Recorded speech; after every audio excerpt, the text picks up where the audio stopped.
स्वागत है आपका। आप देख रहे हैं सबसे बड़ा अखाड़ा। मैं हूं आपके साथ शिल्पा तोमर। तीनों कृषि कानूनों के खिलाफ किसान संगठनों की ओर से बुलाए गए भारत बंद का असर सबसे ज्यादा पंजाब, हरियाणा और राजस्थान के इलाकों में देखने को मिला। बाकी राज्यों में भी इस बंद का मिला जुला असर दिखाई दिया है। इस दौरान यातायात सुविधाएं ठप रही, जिसकी वजह से लोग सुबह से ही परेशान होते नजर आए। किसानों के भारत बंद की वजह से 4 शताब्दी ट्रेनों को कैंसिल करना पड़ा। पंजाब और हरियाणा के अलावा भारत बंद का मिला जुला असर देश भर में देखने को मिला। ये देखिए तमाम तस्वीरें आपके सामने, 6 तस्वीरें आपके सामने। दिल्ली के सिंघू बॉर्डर से, यूपी के गाजीपुर बॉर्डर से, हरियाणा के अंबाला से, पंजाब के अमृतसर से, कर्नाटक के कलबुर्गी से और ओडिशा के भुवनेश्वर से। बिहार की बात करें तो यहाँ पर भी राजद कार्यकर्ताओं ने सुबह से ही हर जिले में भारत बंद की तैयारियां कर ली थी। राजद के अलावा बिहार के लगभग सभी विपक्षी दलों ने भारत बंद में हिस्सा लिया। भारत बंद का असर राजधानी दिल्ली में कुछ खास देखने को नहीं मिला। ऐसा इसलिए क्योंकि वहां से मेट्रो, रेल और सड़क परिवहन सेवाओं में कोई बाधा की खबर नहीं आई। साथ ही सभी प्रमुख बाजार भी खुले रहे। दिल्ली के गाजीपुर बॉर्डर की एक लेन कुछ रोज पहले ही खोल दी गई थी और किसान आंदोलन से कुछ राहत मिलती हुई नजर आई थी, लेकिन आज भारत बंद के दौरान उस लेन को एक बार फिर से बंद कर दिया गया। भारत बंद में गाजीपुर बॉर्डर से गुजरने वालों के लिए जिस वजह से आज एक बार फिर से परेशानी भरा दिन रहा। सबसे बड़ी परेशानी गाजीपुर बॉर्डर पर ही हुई, जिसकी दोनों लेन फिर से बंद कर दी गई। भारतीय किसान यूनियन के नेता राकेश टिकैत ने कहा है कि किसानों और मजदूरों के हितों की रक्षा के लिए बाकियों का संघर्ष जारी है। भारत बंद में आम जनता भी साथ है, लड़ेंगे और जीतेंगे। इसी मुद्दे पर आज अपने खास पैनल के साथ हम करेंगे चर्चा। एक बार फिर से 6 तस्वीरें आपके सामने भारत बंद की जुड़ी हुई। किसान संयुक्त मोर्चा की तरफ से ये भारत बंद का आह्वान आज किया गया, जो सुबह 6 बजे से शाम 6 बजे तक चला। बीजेपी सरकार मुर्दाबाद।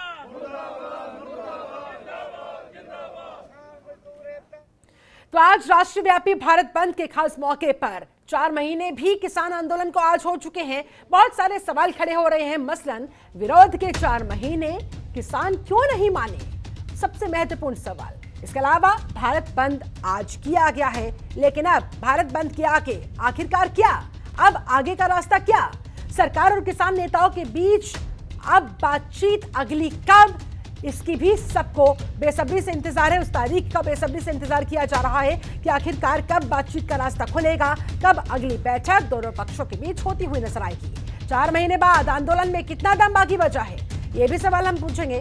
क्या भारत बंद से खुलेगा आंदोलन का रास्ता, कितना सफल रहा किसानों का ये बंद, भारत बंद का असर, कितने रही कसर। आज इन्हीं तमाम सवालों के जवाब ढूंढने की हम कोशिश करेंगे।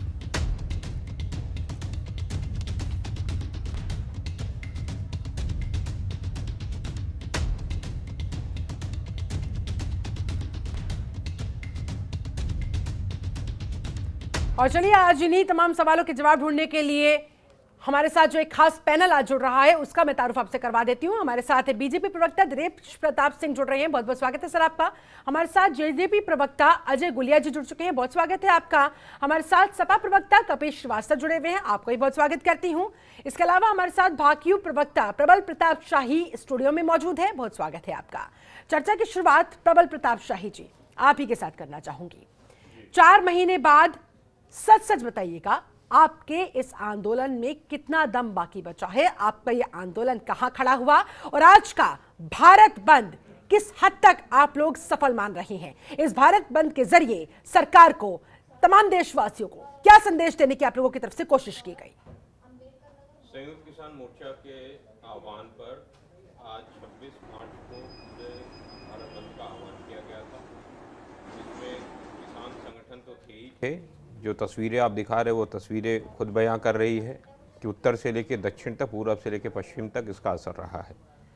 और इसके साथ साथ ट्रेड यूनियंस काफ़ी रहे हैं, बैंक्स भी रहे हैं उसमें, और तमाम यूनियंस आज भी मैंने देखा गाजीपुर बॉर्डर पर, मैं स्वयं था गाजीपुर बॉर्डर पर, तमाम यूनियंस, ट्रेड यूनियंस के लोग भी आए थे।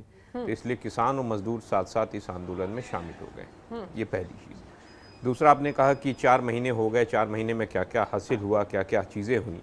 तो पहली चीज़ जो आंदोलन था वो 3 कृषि कानूनों की वापसी के साथ साथ MSP गारंटी कानून की लागू कराने के साथ साथ बढ़े हुए पेट्रोल डीजल के जो दाम हैं और रसोई गैस के जो दाम हैं उसको कम करने के लिए भी लड़ाई लड़ी गई आज। और हम पंचायतें कर रहे हैं, चारों तरफ पंचायतें हो रही हैं। इसका व्यापक असर आपने पंजाब और हरियाणा में देखा ही देखा है। और उत्तर प्रदेश के तमाम जगहों पर, जिसकी खबर मीडिया में बहुत ज़्यादा नहीं आई, कि उत्तर प्रदेश के भारतीय जनता पार्टी के प्रदेश अध्यक्ष स्वतंत्र देव सिंह को किसानों ने काला झंडा दिखाया। संभल में उनको काला झंडा दिखाया गया, बिजनौर में, शामली में और बाकी जगहों पर। और ग्रेटर नोएडा में जब क्षेत्रीय अध्यक्ष भारतीय जनता पार्टी के गए, वहाँ के लोकल विधायक गए, तो वहाँ पर हंगामा किसानों ने किया ग्रेटर नोएडा के गाँव में। और तमाम जगहों पर भी गांव-गांव बोर्ड लगने लगे हैं। लोगों ने भारतीय जनता पार्टी के नेताओं का बहिष्कार करना शुरू कर दिया और उनको कहा है कि ये 3 काले कानून जब तक वापस नहीं होंगे, एमएसपी की गारंटी कानून नहीं आएगी, तब तक आप हमारे गांव में नहीं घुस सकते हैं। इसलिए सरकार बड़ी परेशान रही है किसी तरीके से। अब जाकर उसने जो है स्थायी चुनाव, जो निकाय चुनाव जो कहते हैं, जिला पंचायत के चुनाव की घोषणा अब जाके कर पाई है। उस पर भी हाई कोर्ट में कल या परसों में याचिका एक पड़ जाएगी। सरकार ही अपने लोगों से पढ़वाना चाहेगी, रुकवाना चाहेगी।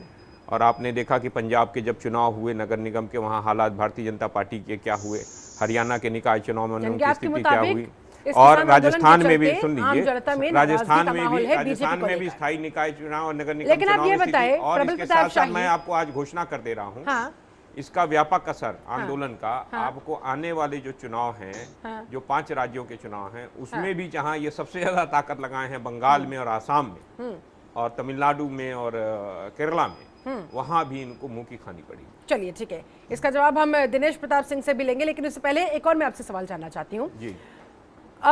दिल्ली के 3 बॉर्डर्स पर आप लोग 4 महीने से डटे हुए हैं, लगातार धरने पर बैठे हुए हैं। 5 बॉर्डर्स पर, चलिए ठीक है, लेकिन उसी दिल्ली में, उसी राजधानी में आज आप लोगों का भारत बंद का उतना असर नहीं देखा गया, या यूं कहा जाए कि असर देखा ही नहीं गया। मात्र 3 स्टेशन सुबह बंद करवाए गए थे, लेकिन कुछ देर बाद उन्हें खुलवा दिया गया था। इसके अलावा तमाम मॉल्स, तमाम बाजार, मेट्रो स्टेशन सब कुछ खुले हुए थे। ठीक है, वो आपकी बात है कि 3 स्टेशन बंद किए गए। हमारे तमाम किसान नेताओं को डिटेन करा गया, उत्तर प्रदेश में भी, दिल्ली में भी, तमाम जगहों पे डिटेन किया गया लोगों को। ये कहाँ की बात? अगर डर नहीं रहे हैं आप, अगर हमारी इतनी व्यापकता नहीं है, आंदोलन की इतनी व्यापकता नहीं, तो डर क्यों रहे हो? किसान नेताओं को क्यों बंद कर रहे हो? आज वहाँ पर अहमदाबाद में किसान नेता युद्धवीर सिंह को और गुजरात के स्थानीय नेताओं को, किसान नेताओं को क्यों भरी हुई प्रेस कॉन्फ्रेंस से उठा के गिरफ्तार कर लिया गया? कर्नाटका में, बेंगलोर में कविता जो है किसान नेता वहाँ की, उनको क्यों गिरफ्तार कर लिया गया? क्या कारण है? अगर इतना व्यापक आंदोलन नहीं है तो क्यों डर रहे हो आप? क्यों डर रहे हैं आप? क्यों डर रहे हैं? किसानों का कहना है आप लोग डरे हुए हो, इसीलिए किसान नेताओं को डिटेन करते हुए कहीं ना कहीं ये साबित करने की कोशिश में आप लोग लगे हुए हो कि देखिए अब तो असर इस आंदोलन का कहीं बचा ही नहीं। शिल्पा जी, आज अगर आप देखिए, और जैसा कि आप सारे चैनल दिखा भी रहे हैं, जो प्रबल प्रताप जी को शायद न दिख रहा हो, आज के भारत बंद के आह्वान के बाद इस आंदोलन की स्थिति क्या है? आज सारी की सारी हवा निकल गई, कहीं कोई बंद का असर नहीं दिखा। जो बंद का असर जिसकी चर्चा हम कर रहे हैं वो बॉर्डर के इलाकों पर, क्योंकि वहां पर दिल्ली और उत्तर प्रदेश के बॉर्डर, हरियाणा और दिल्ली का बॉर्डर है, तो बॉर्डर पर एहतियात के तौर पर जो उपाय किए गए उसके नाते थोड़ी सी भीड़ नजर आई। बाकी मुझे नहीं लगता है किसी प्रदेश में कोई कार्यालय बंद हो, कोई आवागमन के साधन बंद हो, कोई बैंक बंद हो, इसलिए कहीं से कोई बंद का असर नहीं रहा, नंबर है। और दूसरा कारण क्या है? देखिए, आंदोलन जो है ये भटक गया आंदोलन है। अभी जो प्रबल प्रताप जी कह रहे थे, लोगों की आशा अपेक्षा इस आंदोलन के साथ जुड़ी थी, लेकिन 26 जनवरी को इन्होंने जिस तरह की हरकत की है दिल्ली की राजधानी में और लाल किले पर जाकर, उससे पूरा देश दुनिया के सामने शर्मसार हुआ है। और उसी का परिणाम है कि देश के किसानों ने समझा कि आंदोलन किसानों के हित का आंदोलन नहीं है, ये आंदोलन किसानों के लिए शिल्पा जी नहीं किया जा रहा है। ये आंदोलन, जरा प्रबल जी, मैं आपके बीच में एक शब्द नहीं बोला, एक शब्द नहीं बोला ना, मैंने सुना जो आपने आरोप लगाया। ये किसानों के हित के लिए आंदोलन नहीं हो रहा है, ये कुछ लोगों के हित के लिए आंदोलन हो रहा है। वो लोग जो कह रहे हैं कि हम आंदोलन कर भी रहे और जीतेंगे भी, अरे वो कई बार जीतने की कोशिश किए, कई बार चुनाव लड़ने की भी कोशिश की है, लेकिन हर बार वो मुंह की खाई। जब आप सचमुच, जब आप किसानों के हित की बात उठाते हैं, जब किसानों के हित के लिए आप काम करते हैं, तो निश्चित ही आंदोलन सफल होता है। हमारी सरकार ने कहीं भी आंदोलन को कुचलने का प्रयास नहीं किया, खुद किसान आपसे कटते चले जा रहे हैं। क्योंकि हमने कहा जो हमारे 3 जो हम बिल लाए हैं किसानों के हित के लिए, कोई बताने को तैयार नहीं, जिसको काला बिल कह रहे हैं। उस बिल में काला क्या है कोई बताने को तैयार नहीं। हम कह रहे हैं जिस एमएसपी की बात कर रहे हैं, ये एमएसपी थी, है और आगे भी रहेगी, लेकिन उनकी ये राजनीतिक प्रेरक आंदोलन है, चाहे बंगाल में ठीक है। अब जब दिनेश प्रताप सिंह आप साफ तौर पर नकार ही रहे हैं कि ये किसानों का आंदोलन अब बचा ही नहीं है, तो आगे क्या मैं आपसे सवाल ये ना करूं फिर कि बातचीत का रास्ता कब निकलेगा, कैसे निकलेगा, बातचीत होगी नहीं होगी? क्या मेरा ऐसे सवाल करना बेईमानी साबित होगा फिर? नहीं, देखिए 2 चीजें हैं शिल्पा जी। एक तो जो किसान है, देखिए किसान, हमारी सरकार किसानों से किसानों जैसा व्यवहार कर रही है, लेकिन उपद्रवियों से किसानों जैसा व्यवहार नहीं होगा। उपद्रवियों से उपद्रवियों जैसा ही व्यवहार होगा। अगर जाकर लाल किले पर आप मुझे ये स्पष्ट करें कि इस आंदोलन के माध्यम से आप क्या आगे बातचीत करने के लिए तैयार है, और अगर हाँ तो फिर किन लोगों से आप बात करेंगे? क्योंकि जिन लोगों ने ये आंदोलन खड़ा किया है उन्हें तो अब आप किसान मान ही नहीं रहे, उनके आंदोलन को तो अब आप आंदोलन मान ही नहीं रहे, तो फिर बातचीत करेंगे किससे? और अगर बातचीत नहीं करेंगे तो फिर क्या समाधान निकलेगा? बिल्कुल, देखिए शिल्पा जी, बार बार ये दर्जन बार सरकार और किसान संगठनों के बातचीत हुई। आज भी हम कह रहे हैं कि इन 3 बिलों में आप कहीं से किसी बिंदु पर आपको कोई दिक्कत है तो आगे चर्चा कीजिए।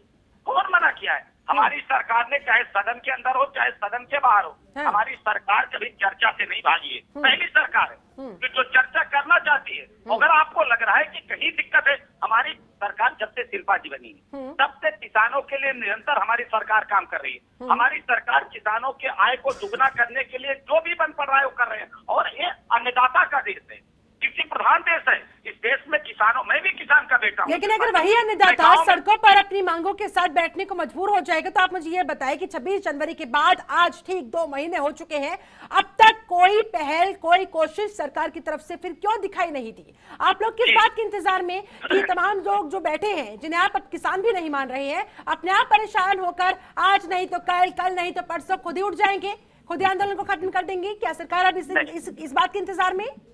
देखिए, अगर ये आंदोलन सचमुच किसानों के हित के लिए होता शिल्पा जी, तो यही लोग आंदोलनकारी, आंदोलनजीवी लोग बंगाल में भी गए थे। आप याद हो, अभी जो चुनाव प्रारंभ हुआ था ये लोग वहां भी गए थे नाटक करने। क्या कभी ये आंदोलनजीवी जो तथाकथित किसानों के हित की बात कर रहे हैं, क्या पश्चिम बंगाल के किसानों को जो किसान सम्मान निधि नहीं मिल रही थी, क्या उन्होंने एक बार भी उसकी चर्चा की? क्या दिल्ली सरकार ने किसानों की सम्मान निधि को रोककर इतने दिन जो रखा था, क्या एक बार भी आंदोलनजीवियों ने कोई एक रैली, एक मीटिंग की? बता दें। इसलिए आज किसान खेतों में काम कर रहे हैं, मैं गांव में बैठ के आपसे चर्चा कर रहा हूं। तो फिर वो किसान कौन है दिनेश प्रताप सिंह जी? वो किसान फिर कौन है जो हरियाणा में आपकी सहयोगी सरकार के दुष्यंत चौटाला का विरोध करते नजर आते हैं, जो वहां मुजफ्फरनगर में संजीव बालियान का विरोध करते नजर आते हैं, उन्हें अपने गांव में घुसने तक नहीं देते हैं? आखिरकार उस पर आप क्या कहेंगे? तो ये किन लोगों की नाराजगी है? वो उन लोगों की बहुत अच्छा सवाल है शिल्पा जी। ये उन लोगों की नाराजगी है जिनको जनता ने नकार दिया है, जो लोग सत्ता में नहीं आ पाए। इस आंदोलन के पीछे वही लोग हैं जिनको जनता ने पैदल कर दिया है। आप देखिए, आज इस बंद में कौन लोग थे? सारे दलों के लोग थे, जिसमें किसान नहीं थे, उनके कार्यकर्ता थे। जो विरोध कर रहे हैं, जो काला झंडा दिखा रहे हैं, जो जाम कर रहे हैं, इसमें किसान थोड़ी है। ये तो जिनकी दुकानें बंद हो रही है इस कानून से, वो लोग हों, ये बिचौलिए हैं, जिनकी जेबें भरी। कौन से किसानों का हित होता था? मंडी समस्याओं का हाल क्या हो गया था आप देख रहे थे। हमको बताया ना प्रबल प्रताप कि इस बिल में ये दिक्कत है। चलिए ठीक है, प्रबल प्रताप जी से पूछेंगे, लेकिन उससे पहले अजय गुलिया जी कुछ ऐड ऑन करना चाह रहे हैं। अजय जी, हरियाणा में इस किसान आंदोलन को लेकर, किसानों के इन मुद्दों को लेकर, इन तीनों कृषि कानूनों को लेकर सबसे पहले तो स्थिति स्पष्ट करें, किस तरह की स्थिति आप लोग मान रहे हैं?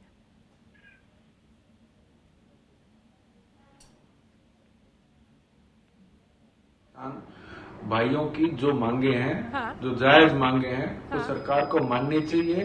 और सरकार की तरफ से, चाहे वो केंद्र की सरकार है या हरियाणा प्रदेश की सरकार है, दोनों की तरफ से सार्थक प्रयास भी किए जा रहे हैं। लेकिन एक चीज देखिए, मैं थोड़ा समय लूंगा जरूर आपका, लेकिन एक चीज कहना चाहूंगा। आपने विरोध के बारे में सवाल पूछा। आप किस मुख्यमंत्री का, किस डिप्टी चीफ मिनिस्टर का विरोध की बात कर रहे हैं, जिसकी स्टेट में बाजरा 2150 रुपए बिक रहा है, और हमारे साथ लगते राजस्थान में 1100 रुपए बाजरे का रेट है सरकार की तरफ से, तो आप 2150 का विरोध कर रहे हैं। हरियाणा प्रदेश के अंदर सबसे ज्यादा इतिहास के अंदर पहला मौका होगा जो सबसे ज्यादा फसलें एमएसपी पर खरीदी जाएंगी। आप उस सरकार का विरोध कर रहे हैं। आप 2150 देने वाले का तो विरोध करने की बात करते हैं किसान नेता, और 1100 रुपए वाले के समर्थन में जाकर के नारेबाजी करते हैं। तो ये समझने की बात है, लोगों के समझने की बात है। लेकिन हम लोग लोकतंत्र में विश्वास करने वाले लोग हैं। लोकतंत्र लोगों को विरोध करने की आजादी देता है, शांतिपूर्वक ढंग से आंदोलन करें, विरोध करें। लेकिन अब ये जो 40 नेता जो इस आंदोलन को लीड करने की बात करते थे, ये लोग राजनीति करने लगे हैं। मैं तो इनसे एक ही बात कहूंगा, वापस आए, बातचीत शुरू करें, और जो किसान भाइयों की बातें हैं जो जायज है, जो कि हम भी मानते हैं, किसान तो इस बात के इंतजार में बैठे हुए हैं कि शायद से कोई चिट्ठी आएगी, शायद से कोई फोन कॉल आएगा, शायद कोई ऐसा उनके पास संदेशा आएगा कि भाई आइए, इस समय आइए, यहाँ पर आइए, हम लोग बात करने के लिए तैयार है। किसान कह रहे हैं हम इंतजार में बैठे हैं, सरकार कह रही है कि हम इंतजार में बैठे हैं। दोनों पक्ष अगर इंतजार में बैठे हैं तो फिर पहल कौन करेगा? इसकी जिम्मेदारी किसकी पहले बनती है? शिल्पा जी, आपके टीवी चैनल के माध्यम से सभी किसान भाइयों को खुला निमंत्रण देना चाहता हूं कि हरियाणा प्रदेश का लाल, आपका भाई दुष्यंत सिंह चौटाला, चंडीगढ़ भी आपके लिए उपलब्ध है, हरियाणा प्रदेश के किसी कोने में आपके लिए उपलब्ध है। ठीक है, आप बातचीत शुरू करें। आपका बच्चा, आपका भाई, आपका बेटा आपके बीच में बैठ करके किसान भाइयों के हक में फैसले कराने का काम करेगा। किसानों को हरियाणा में तो बुलाया जा रहा है, लेकिन दिनेश प्रताप सिंह सिर्फ विरोध करने के नाम पे विरोध कर रहे हैं। दिनेश प्रताप सिंह, दिल्ली कब बुलाया जाएगा? दिल्ली के बॉर्डर्स पर किसान बैठे हुए हैं, उन्हें पीएम मोदी से मिलने का इंतजार है, क्योंकि अब वही उनके पास अंतिम होप बची हुई है। लेकिन ऐसा होता हुआ कुछ नजर आ नहीं रहा है। हरियाणा से तो न्योता दे दिया गया है।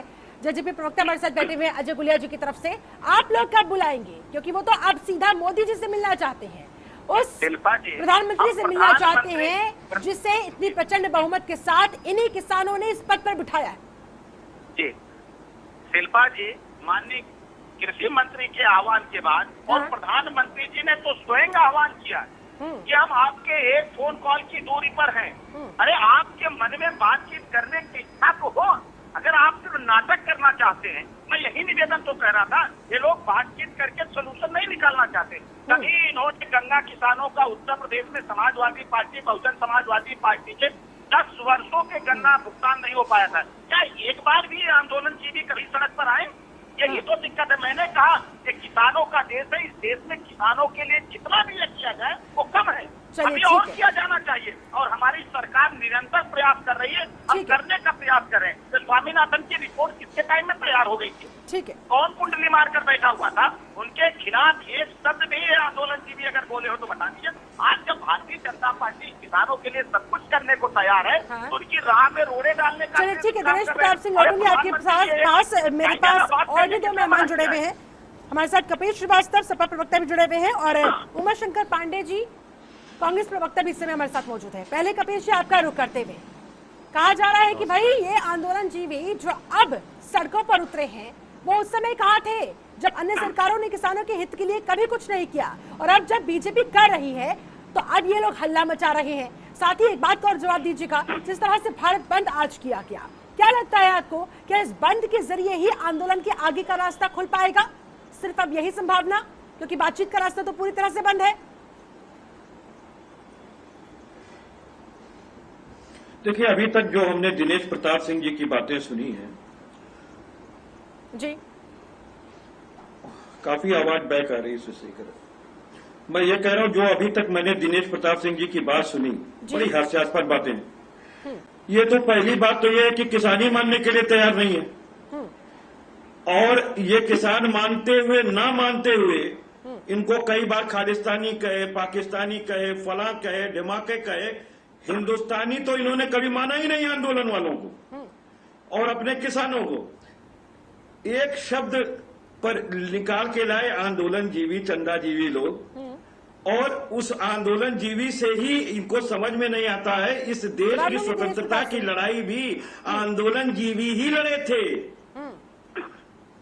और ये आंदोलनजीवी जो आज इनको दिखाई दे रहे हैं, ये उस समय नहीं दिखाई दे रहे थे जब माननीय अटल बिहारी वाजपेयी जी जो हैं वो राजीव गांधी जी के सरकार के खिलाफ आंदोलन पे बैठे थे और ये समझा रहे थे कि जब तंत्र और जन में बात ठन जाए तो तंत्र को जन की सुननी चाहिए। अब आप सोचिए कि कहां से कहां तक का सफर भारतीय जनता पार्टी तय करके चली आई है और ये कहते हैं कि वो आंदोलन नहीं हो पा रहा है, भारत बंद इनका सफल नहीं रहा। तय किया इन 4 महीनों में, क्या पाया क्या खोया? शिल्पा तोमर जी, आंदोलन से रास्ते नहीं तय होते हैं, सरकार समृद्धि के रास्ते तय करती है। प्रश्न दिनेश प्रताप सिंह से पूछना चाहिए कि देश का उन्होंने कितना नुकसान कराया है अंबानी और अडानी के लिए, ये इनसे पूछिए। जिस बिचौलिए के हित साधक ये बता रहे हैं उनको एटीएम मशीन बताती थी इनकी सुषमा स्वराज जी जो दिवंगत हो चुकी हैं, उनकी भी बातों पे ये खड़े नहीं है। तो आप सोचिए कि ये कैसे लोग हैं, इनके में और गिरगिट में कोई अंतर नहीं है। ठीक है, ये जो तमाम आरोप आप लगा रहे हैं एक करके जवाब लेंगे, लेकिन उससे पहले उमाशंकर पांडे जी, 4 महीनों बाद आप इस आंदोलन को कहां खड़ा पा रहे हैं? आप लोगों ने बैक सपोर्ट पूरा दिया किसानों का, अब फिलहाल ये आंदोलन कहां स्टैंड करता हुआ, कितना दम इस आंदोलन में बचा हुआ? और 26 जनवरी के बाद से तो कोई बातचीत भी नहीं हो पा रही है। अब आगे का इस आंदोलन का रास्ता क्या नजर आ रहा है? कैसे समाधान निकल पाएगा या आंदोलन बस यूं ही चलता रहेगा?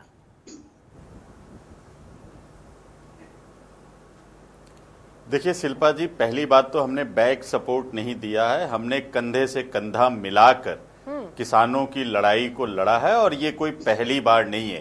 कांग्रेस पार्टी बेरोजगारों के साथ, युवाओं के साथ, किसानों के साथ, महिलाओं के साथ, जहां कहीं भी आपको पीड़ा और अन्याय दिखाई देता है वहां कांग्रेस पार्टी के नेता आपको दिखाई देते हैं। हम किसानों के कंधे से कंधा मिलाकर लड़ रहे हैं। 4 महीने में करीब 300 से ज्यादा किसान इस आंदोलन की भेंट चढ़ चुके हैं, लेकिन बात बात पर ट्वीट करने वाले माननीय प्रधानमंत्री जी ने अपने दरवाजे अपने ही देश के अन्नदाताओं और किसानों के लिए बंद कर रखा है। ये निश्चित रूप से बेहद गंभीर विषय है।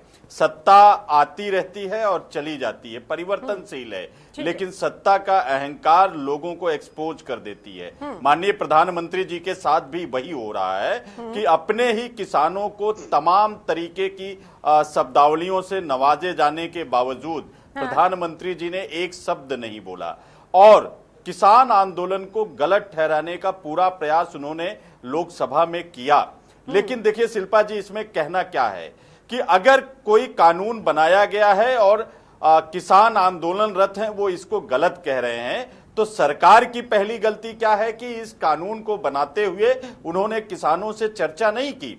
अब जब किसान आंदोलनरत हो गया है तो अडानी और अंबानी जैसे चंद उद्योगपतियों के फायदे के लिए सरकार झुकने को तैयार नहीं हो रही है। अगर सरकार ईमानदार है तो वो किसानों के साथ बैठ के चर्चा करे, नया ड्राफ्ट तैयार करे, उनके साथ बैठकर उनसे बात करके नए कानून की ड्राफ्टिंग कराए और उसे लोकसभा और राज्यसभा में लाए, बहस कराए, एक बेहतरीन कानून बनाए। इसमें कहां गलती है? ठीक है, इसमें कहां गलती है? ठीक है, बहुत सारे सवाल जो इस समय खड़े किए गए। दिनेश प्रताप सिंह लगातार जुड़े हुए हैं। डॉक्टर सुनील कौशिक, एक बार फिर से आपका स्वागत करती हूं, वरिष्ठ पत्रकार है, हमारे साथ स्टूडियो में मौजूद है, आपके पास आऊंगे। लेकिन उससे पहले जो बहुत सारे बड़े बड़े आरोप, बहुत सारे सवाल दिनेश प्रताप सिंह आपसे पूछे गए, आपकी सरकार से पूछे गए, एक एक करके जवाब दीजिए। और सबसे महत्वपूर्ण बात यही कि आखिरकार बातचीत अगले स्तर की होगी कब? 11 दौर की बातचीत क्या अब आगे नहीं बढ़ पाएगी? बढ़ेगी तो आखिरकार कैसे बढ़ेगी और किनके साथ बढ़ेगी? क्या आप विश्वास करेंगे कि हाँ भाई ये किसान ही है जो आंदोलन कर रहे हैं, हाँ भाई इनके मुद्दे असल हैं जो इन्हें परेशान कर रहे हैं? क्योंकि अगर आप विश्वास नहीं करेंगे तो फिर बातचीत कैसे कर पाएंगे?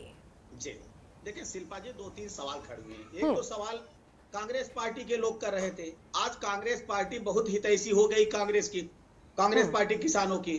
जो महाराष्ट्र में इनके एक मंत्री 100 करोड़ की वसूली करा रहे हैं तो पूरी महाराष्ट्र सरकार का क्या हाल होगा ये बताने की जरूरत नहीं है। दूसरे, अभी इनके वित्त मंत्री करोड़ों की गोभी जो टेरेस पे उगा रहे थे, तिहाड़ होके आए हैं, वो बात कर रहे हैं। या अभी सरकारी दामन रॉबर्ट वाड्रा जी हरियाणा के किसानों की जमीनों को कैसे आने पहने दामों पर एक्वायर कर ली थी, वो किसानों के हित की बात कर रही। वो कांग्रेस पार्टी जो स्वामीनाथन की रिपोर्ट आने के बाद कुंडली मारकर बैठी हुई थी, वो कांग्रेस बात करेगी। वो कांग्रेस पार्टी जो सन 71 में नारा दिया था गरीबी हटाओ, गरीबी तो नहीं हटी लेकिन कांग्रेस लगभग हट गई है, वो आज बात कर रहे हैं। दूसरे एक दल के नेता कपीस जी बैठे हुए हैं, ये लोग बात कर रहे हैं किसानों की, जिन्होंने अपने कार्यकाल में गन्ना। अरे तो विपक्ष के नाते ये लोग तो बात करेंगे ही, ये लोग किसानों के विपक्ष होने के नाते ये लोग तो बात करेंगे ही, मुद्दा उठाएंगे ही। सर आप ये बताइए कि सरकार ने क्या प्रयास किए बता रहा और आगे सरकार क्या प्रयास करेगी? हाँ बोलिए, 10 सेकंड बोलिए। 3 मुद्दे उठे थे। हाँ। यही कपीस श्रीवास्तव जी की पार्टी है जो किसानों के गन्ना जहां पर मिलों में जाता था एक एक करके उन किसानों के गन्ना मिलों को बंद करने का काम समाजवादी। आप उत्तर प्रदेश के किसानों का 15,000 करोड़ रुपया गन्ना का बकाया कब देंगे ये बताइए। आपने कहा था कि हमारी सरकार बनते ही हम 445 रुपए गन्ने का दाम कर देंगे, आपने अभी तक नहीं किया। कपीश जी एक बार जो आपने सवाल उठाए हैं एक बार जरा सुन लेते हैं सर, आपके पास आऊंगी उसके बाद आपकी प्रतिक्रिया लूंगी। दिनेश जी बोलिए। ये वो लोग बात करेंगे जो नहरों में हेड सेक्टर तक पानी नहीं पहुंचा रहे थे, जो किसानों को बिजली नहीं दे पा रहे थे, किसान पैसा लेकर यूरिया लेने जाता था उसको लाठी मारते थे, याद है कि नहीं मार?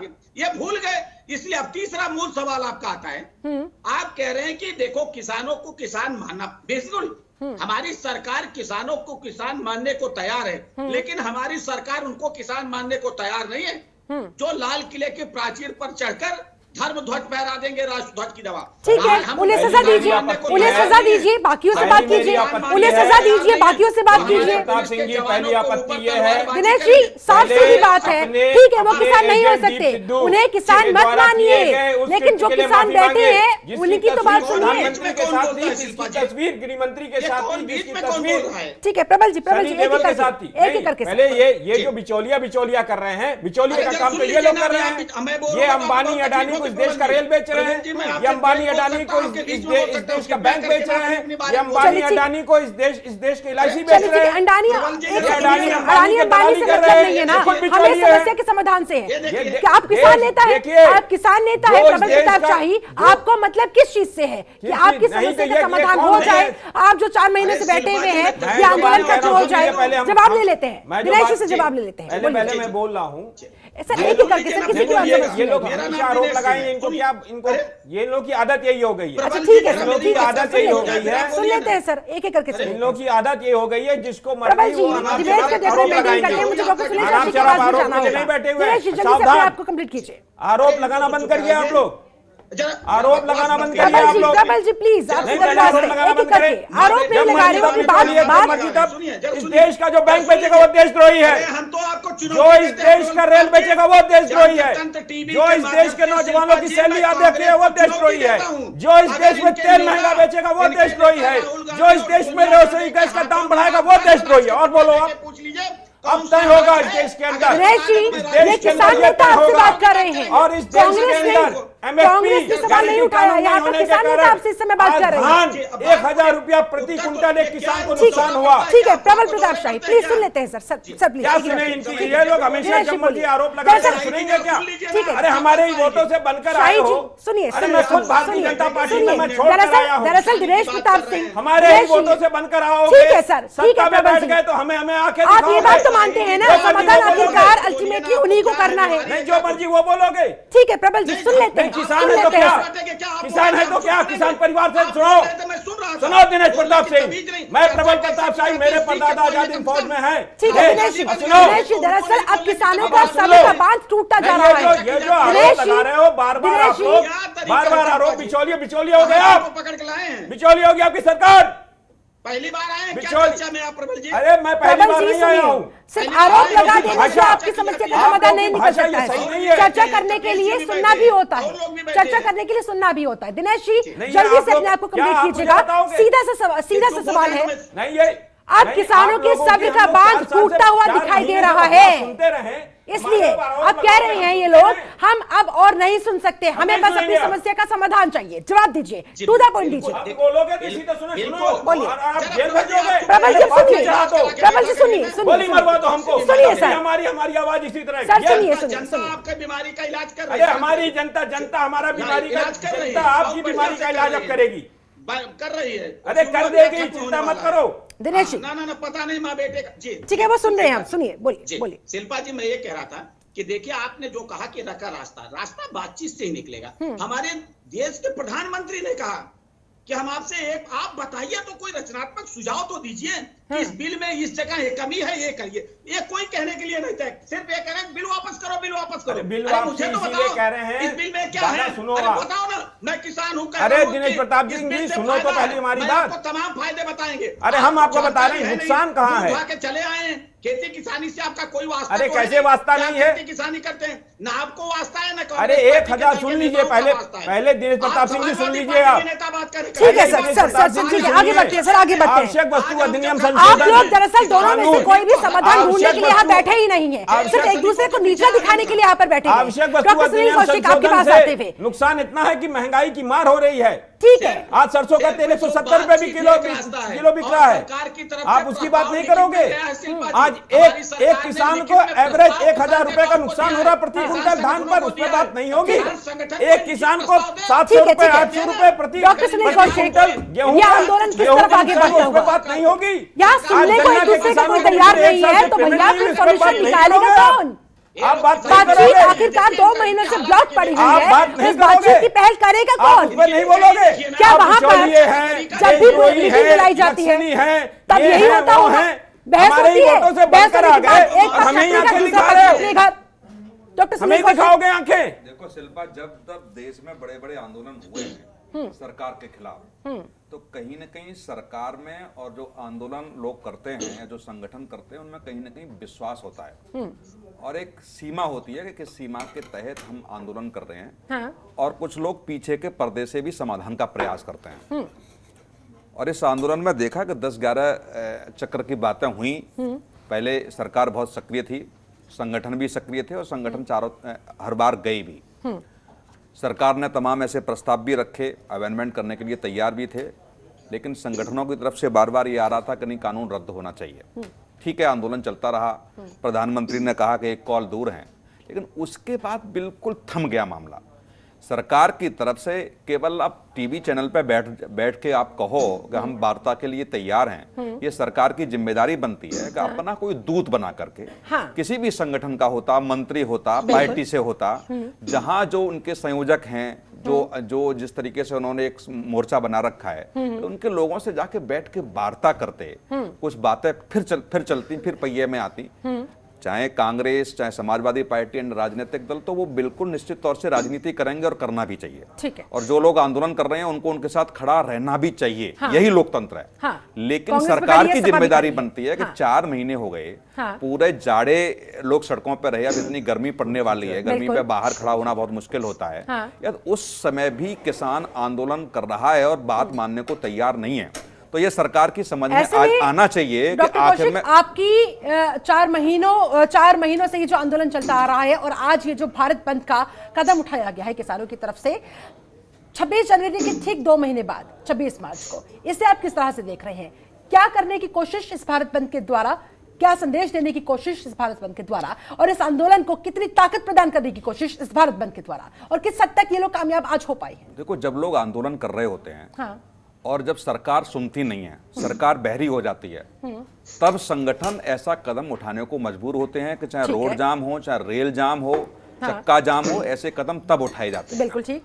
और जब सरकार के सामने ऐसी परिस्थितियां आ रही हैं कि आंदोलन करना, चक्का जाम एक बार भी हो चुका है, दोबारा फिर किया है, तो मुझे लगता है कि जब घोषणा संगठन ने की, किसान संगठनों ने जब इसकी घोषणा की, तो सरकार की तरफ से कोई ना कोई प्रतिनिधि जाना चाहिए था उनके पास कि अब मत कीजिए, अब हम ये करने के लिए तैयार हैं। लेकिन मैं फिर एक और बात कहूंगा इसके साथ भी कि जो भी किसान संगठन आंदोलन कर रहे हैं उनको भी समझना पड़ेगा कि जिद ठीक नहीं होती। सरकार के सामने एक अपना प्रस्ताव लिखित में रखें और किसान संगठनों को ये बात बिल्कुल जायज है कि कैमरे के सामने सारी बातें होनी चाहिए, पूरा देश देखना चाहिए कि आखिर में वार्ता कैसे हो रही है। कभी आप बंद कमरे में वार्ता करते हैं और बैठ के आरोप लगा देते हैं कि साहब किसान संगठन मानने तैयार नहीं है। जिस तरीके से संसद और राज्यसभा का लाइव प्रसारण होता है, मुझे लगता है कि इस वार्ता का भी प्रसारण लाइव हो तो देश की समझ में आ जाना चाहिए कि आखिर में हठधर्मिता कौन अपना। उमाशंकर पांडे जी, बात ही तो नहीं होती, अगर बहस ही होती रहेगी तो चर्चा कहां से होगी? चर्चा नहीं होगी तो समाधान के रास्ते पे आगे कैसे बढ़ा जा सकेगा? तो फिर तो दोनों पक्ष अपने अपने स्टैंड पर कायम रहेंगे और जैसे मामला ठंडे बस्ते में इस समय पड़ा हुआ है, पड़ा ही रहेगा। दोनों पक्ष अपनी अपनी बात पर अभी भी अड़े हुए। आप लोगों को क्या लग रहा है आगे अब क्या किया जाना चाहिए?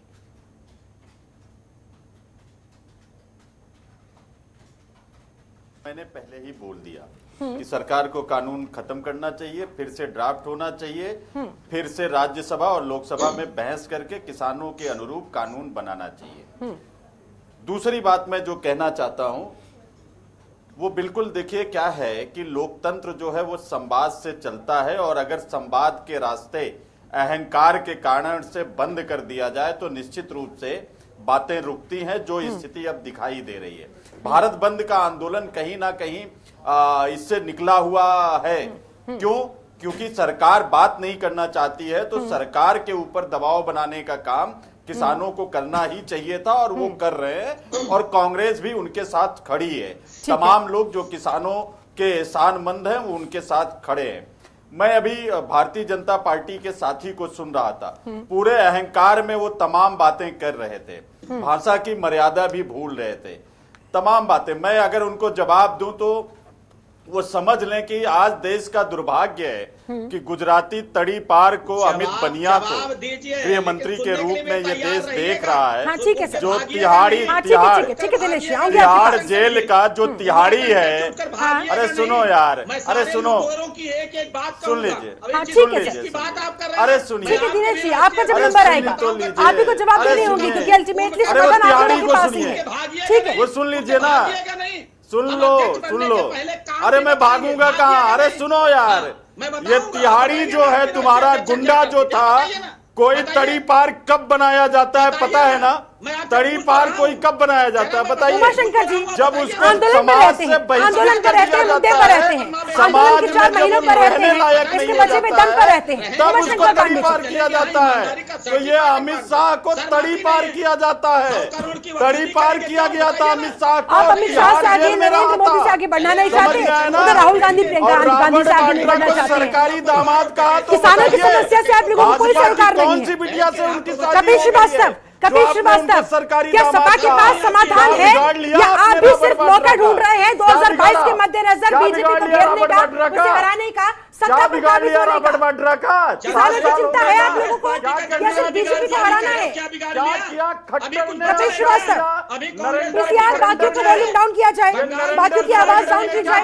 कपिल श्रीवास्तव से सवाल पूछा गया है, पीसीआर ये क्या कर पाया? फेंकू ने क्या किया? कपिल जी बोलिए, क्या किया ये खट्टर ने? ये तड़ी पार और गुजराती बनिया की सरकार। कपिल जी का वॉल्यूम दीजिए। कपिल जी का क्या बिगाड़ लिया? कपिल जी जवाब देना चाह रहे हैं। कपिल जी बोलिए।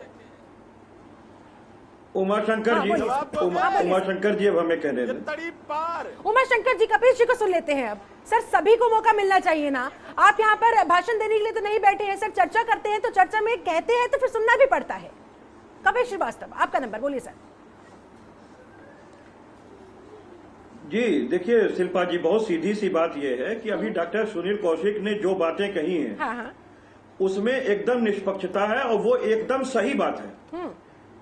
जिस तरीके का डॉक्टर साहब ने सलूशन दिया है, अगर उस पर सरकार आती है और सरकार को बात करनी चाहिए। हम ये कह रहे हैं सरकार हमारी प्रतिनिधि है, जनता की प्रतिनिधि है, जनता के प्रति जवाबदेह है। बिल्कुल। आपकी सरकार के अंदर जिद नहीं होनी चाहिए। और जनता जो है वो लोकतंत्र को चलाती है, सरकार को चुनती है और अपने लिए चुनती है। ठीक है। हम ये कहते हैं क्या किसानों से आपको बात नहीं करनी चाहिए? 2 महीने आपके हो गए, आपने खाली कह दिया कि 1 कॉल दूर है। हाँ। हमारे दिनेश सिंह जी बैठे हुए हैं, ये पूछ रहे थे कि बातचीत होती और ये कुछ संशोधन के लिए तैयार होते। मैं बहुत बेसिकली एक बात कहना चाहता हूं, और अभी ये पूछ रहे थे कि इस कानून में जो है वो काला क्या है। मैं ये पूछ रहा हूं, कृषि सशक्तिकरण, संरक्षण, कीमत आश्वासन और कृषि सेवा विधेयक 2020 जो इन्होंने बनाया है, उसकी धारा 3 ये पढ़ लें।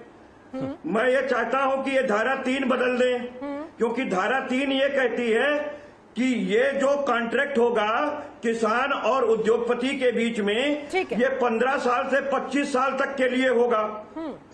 इसमें ये कहा गया है, नहीं पूरा सुन लें, ये पूछ रहे हैं काला क्या है। हाँ। वही मैं बता रहा हूँ। हाँ, सुन रहे हैं वो, बोलिए। इसमें कहा गया है कि केवल जो शर्तें हैं वो उद्योगपति लगाएगा कि किसान उसमें क्या पैदा करेगा। किसान को बीज से लेके उपकरण तक और खाद तक वो उद्योगपति देगा, 3 बार उसकी जांच करेगा, और जब फसल तैयार हो जाएगी तो उसके मूल्य का निर्धारण भी उद्योगपति करेगा। ये कौन सा कॉन्ट्रैक्ट है? कॉन्ट्रैक्ट 2 लोगों के बीच में होता है, समान शर्तें होनी चाहिए। काला कानून किसानों की तरफ से, नहीं है तो क्या तरफ से कहा जा रहा है? ठीक है, ठीक है, जवाब देंगे।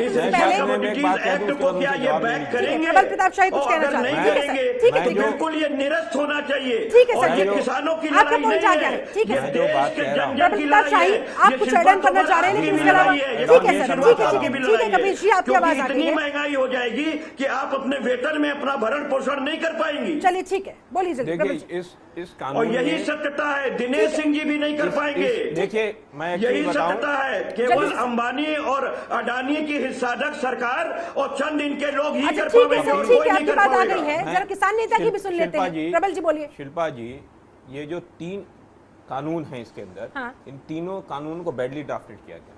पहला है आवश्यक वस्तु अधिनियम संशोधन, क्योंकि आपकी जो जनता देख रही है, मैक्सिमम मध्यम वर्ग, और इससे क्या होगा कि सारे दाल, चावल, आटा, गेहूं, आलू, प्याज, फल, सब्जी सब गोडाउनों में चला जाएगा। असीमित भंडारण का उसमें छूट मिलेगी। ठीक है। जब सीमित भंडारण था तब तो लोग कालाबाजारी कर ले रहे थे। जब असीमित भंडारण का आप उनको छूट दे देंगे तो कितनी बड़ी कालाबाजारी, यानी लीगलाइज सरकार खुद कर रही। इसलिए सरसों का दाल जो तेल है वो 170 रुपए किलो बिक रहा है। दूसरा, जो ये मंडियों का कानून लेकर आए, मंडियों के कानून में ये पैरेलल मंडियां ला रहे हैं, और उसमें ना तो टैक्स ले रहे हैं ना कुछ दिनों तक वहां ज्यादा दाम दिया, टैक्स नहीं होगा तो ऑब्वियस वहां चली जाएगी।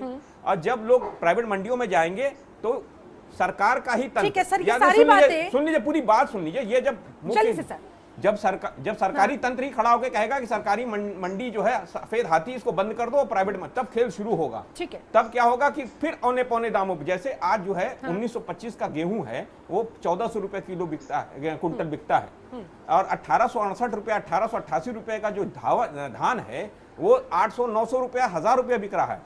अमूमन एक किसान को 1000 रुपया प्रति कुंटल नुकसान हो रहा है। ठीक है। और देखिए उसके बाद कॉन्ट्रैक्ट में आइए, कॉन्ट्रैक्ट खेती में जो ठेका खेती कह रहे हैं उस पे ये लोन ले सकता है जो कॉन्ट्रैक्ट करेगा कॉर्पोरेट, उस पर मशीनरी के लिए लोन ले सकता है।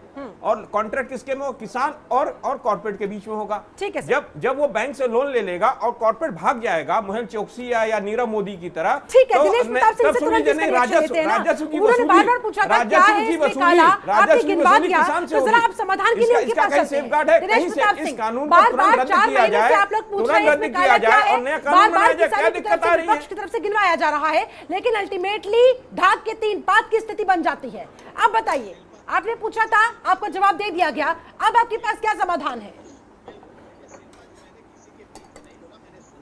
हाँ हाँ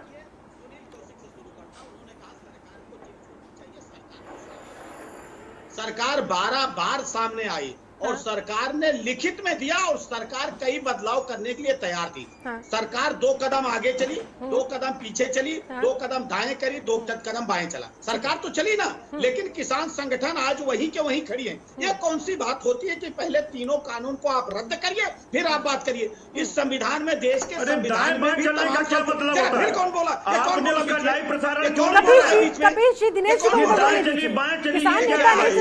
सवाल किया है, ये तरीका है क्या? कौन से संशोधन की बात है? कपिल श्रीवास्तव, पार्टिसिपेट कर चुके हैं सर। कपिल श्रीवास्तव, आप जानते हैं डिबेट का डेकोरम क्या होता है सर, प्लीज मेंटेन करने की कोशिश कीजिए जल्दी से सर। जी मैं वही जल्दी अब तक पूरा हो गया होता है। मैं कह रहा था कि सरकार तो सारा प्रयास की, लेकिन किसान संगठनों की तरफ से क्या हम सरकार आप कहिए नहीं, पहले बिल को आप खत्म कीजिए। आप संविधान में तमाम संशोधन हुए, आप कहिए नहीं पहले संविधान को समाप्त ठीक है, यानी कि आपका कहना है, सरकार का कहना है कि किसान संगठनों को अपनी जिद छोड़नी होगी, उसके बाद आगे का कोई रास्ता बढ़ सकता है। कर देता हूँ, कोई भी कानून बनता है ना तो उसमें 25 से 30 साल या 40 साल बाद अमेंडमेंट होता है। आप लोगों के ऊपर एक आरोप अब ये भी लग रहा है कि आज ये जो आपकी तरफ से भारत बंद किया गया है, दरअसल मैं जो बात कह रहा हूँ फसल कटाई का इस समय है, फसल कटाई का समय है, और ऐसे में तमाम किसान 4 महीनों से जो बॉर्डर्स पर बैठे हुए अपनी खेतों की तरफ रुख करने लगे हैं। इसीलिए आरोप लग रहा है कि आप लोगों ने जानबूझकर आज भारत बंद रखा ताकि दिखाया जा सके कि देखिए किसान वापस नहीं जा रहे, हमारे साथ खड़े हुए। मैं जो बात कह रहा हूँ इस पर जवाब दीजिए। पहली चीज, कानून जब भी पहले मैं कानून जो बनता है तो 30 से 40 साल बाद उसमें अमेंडमेंट होता है। ये पहला कानून है जिसमें तुरंत अमेंडमेंट की बात कर रही है सरकार, इतना बैडली ड्राफ्टेड, इसीलिए कह रहा हूं उसको खत्म करके नया कानून बनाओ। दूसरी चीज आपने कहा कि फसल कटाई का समय है, फसल कटाई का समय है, सुनिए फसल कटाई का समय है, सुनिए फसल कटाई का समय है, लेकिन हमारे यहाँ परिवार में 4 आदमी रहता है, एक आदमी यहाँ बैठा है, 3 आदमी वहाँ खेती कर रहे हैं, और गाँव से रोटेशन में लोग आ रहे हैं, गाँव में रोटेशन से लोग आ रहे हैं, विदेशों से फॉरेन स्टार आ रहे हैं समर्थन करने। फिर देखिए, फिर ये सकारात्मक माहौल देख खुद में पैदा करना चाहते हैं बातचीत का, ये आरोप लगाते रहते। मैं कह रहा हूँ किसान है, अरे भैया दिनेश प्रताप सिंह जी, इसी तरह आप आरोप लगाते रहिए और इबारत लिखी हुई इबारत मत पढ़िए, लिखी हुई इबारत मत पढ़िए। सकारात्मक माहौल बनाने के लिए पहले आरोप बंद करिए। अरे बढ़ना सरकार को है, हमको क्या बढ़ना है, हमें हमारा जो डॉक्टर सुनील कौशिक सर, एक डॉक्टर सुनील कौशिक को बोलने देते हैं सर, प्लीज। हाँ बोलिए। ये सरकार की जिम्मेदारी है। यदि किसान हठधर्मी बने हुए भी हैं, मान भी ली जाए सरकार की बात, कि वो जिद किए हुए हैं, तो सरकार को झुकना पड़ेगा ना।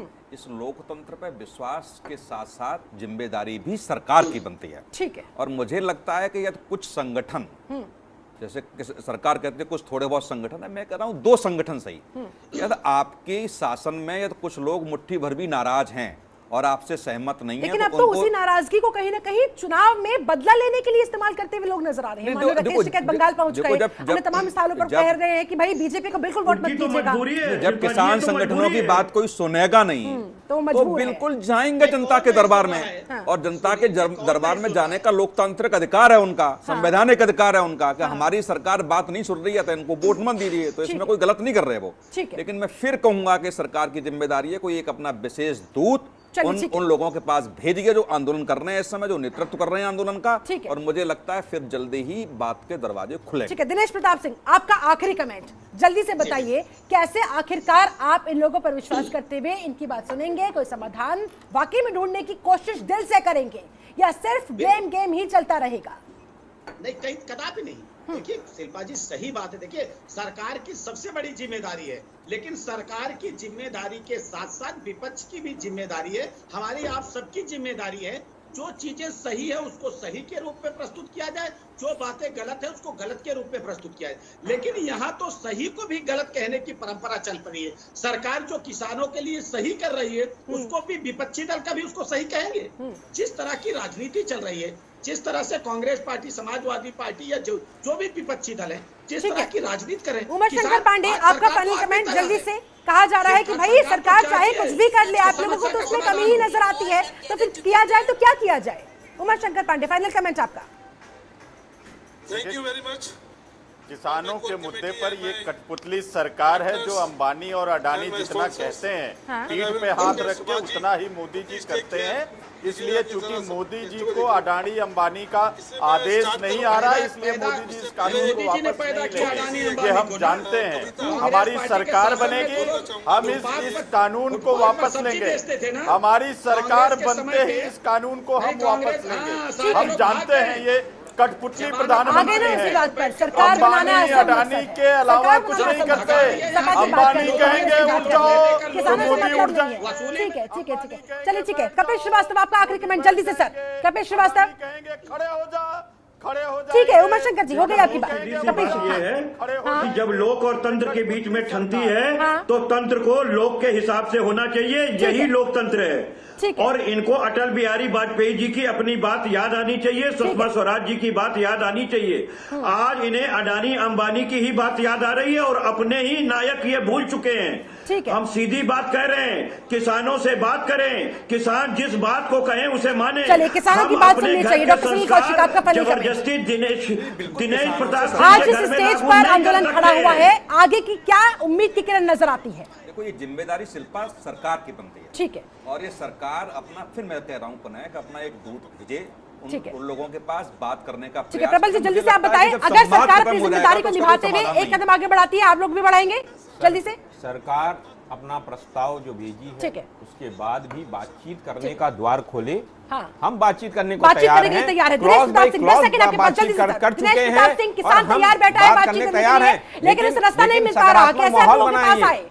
इस तरह नकारात्मक माहौल में बातचीत नहीं होती है, सकारात्मक माहौल में बातचीत होती है। आरोप करने से, किसानों के ऊपर आरोपित करने से, और आप भी किसान परिवार से दिनेश प्रताप सिंह जी, यहाँ जितने सब लोग बैठे हैं सब लोग की मूलता किसानी परिवार से है। आप किसान को अपमानित नहीं कर रहे हैं।